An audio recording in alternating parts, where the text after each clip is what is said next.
বন্ধুরা, তোমরা আমাকে অনেকেই জিজ্ঞাসা করেছো যে আমি গোপালের খাবার কিভাবে রাখি। তো দেখো, আজকে সেটাই আমি ভিডিও করে তোমাদের দেখাচ্ছি। এই রকম আমি ছোট ছোট ঘিয়ের যে ডাব্বাগুলো হয় ওগুলো আমি ধুয়ে আর এইভাবে খাবার রাখি। এটাতে রেখেছি মিছরি, এটা এখন শেষ হয়ে গিয়ে না, এটাতে আছে বিস্কিট, আর এটাতে রেখেছি গুড়,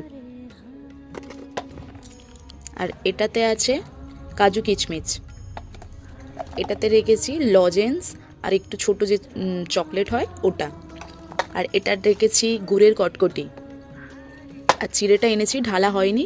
মিষ্টি আনলে এইরকম আমি এইরকম জায়গাতে আমি মিষ্টি রেখে দিই। আর এটাতে রাখি খই মুরকি, এখন ওটা বারন্ত নেই, শেষ হয়ে গিয়েছে। আর এইরকম একটা সোন পাপড়ির দেখো যে জায়গাগুলো হয় ওটাতে রেখেছি লাড্ডু। তো আমি কিভাবে রেখেছি তোমাদের দেখাচ্ছি। এই দেখো, দেখেছো, এইভাবে রাখি। তো দেখলে আমি গোপালের খাবার কিভাবে রাখি। তো চলো, আজকে এখানেই শেষ।